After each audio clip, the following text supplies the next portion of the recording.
Hi good morning. ఈ మధ్యన మనకి సైబర్ క్రైమ్స్ అనేవి చాలా ఎక్కువగా జరుగుతున్నాయండి ఇండియాలో. మనకి మెసేజ్ ద్వారా, కాల్ ద్వారా ఓటీపీలు అడగటము, మనం కంగారులో ఉండి ఏదన్నా పనిలో ఉండి వాళ్ళకి ఓటీపీ చెప్పేస్తే మన అకౌంట్స్లో, క్రెడిట్ కార్డ్స్లో ఉన్న మనీ అన్నీ వాళ్ళకి వెళ్ళిపోతాయండి. సో మనం చాలా అప్రమత్తంగా ఉండాల్సిన సమయం ఇది. చూస్తే ఈరోజు పొద్దున నాకు ఒక మెసేజ్ వచ్చిందండి. ఇప్పుడు మీరు స్క్రీన్ మీద చూస్తున్న మెసేజ్ వచ్చింది. ఆ నెంబర్ ఏంటో నాకు తెలియదు, ఆ లింక్ ఏంటో తెలియదు. అందులో రాసిన మెసేజ్ కూడా కన్ఫ్యూజన్గా ఉంది. ఆ సెంటెన్స్కి ఒక అర్థం లేదు. సో ఇప్పుడు ఏంటి, ఆ సెంటెన్స్కి ఒక అర్థం లేదు.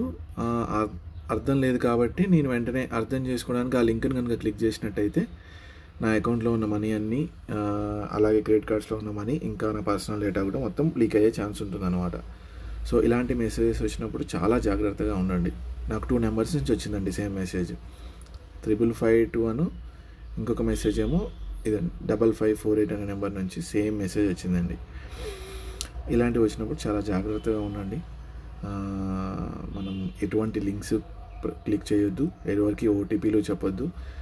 వాళ్ళు బ్యాంక్ నుంచి కాల్ చేసినా అని చెప్పినా సరే, ఇన్సూరెన్స్ కంపెనీ అయినా సరే, ఇంకా పోలీస్ డిపార్ట్మెంట్ అని చెప్పినా సరే, ఏ డిపార్ట్మెంట్ అని మనం చెప్పినా సరే మనం ఎవరికి స్పందించొద్దు. మేము నెక్స్ట్ డే మనము ఆ డిపార్ట్మెంట్ దగ్గరకు, ఆ బ్రాంచ్ ఆఫీస్ దగ్గరకు అక్కడికి వెళ్ళి మాట్లాడతాము అని చెప్పండి. లేదా మీరు అలా అనుకొని ఆ కాల్స్ని కట్ చేయండి. అక్కడికి వెళ్ళి ఆ డిపార్ట్మెంట్ దగ్గరికి తెలుసుకోండి లైవ్లో.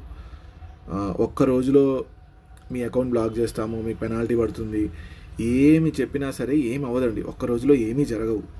టెన్షన్ పడకండి. ఇలాంటివి వచ్చినప్పుడు చాలా అప్రమత్తంగా ఉండండి. That's all. Thank you.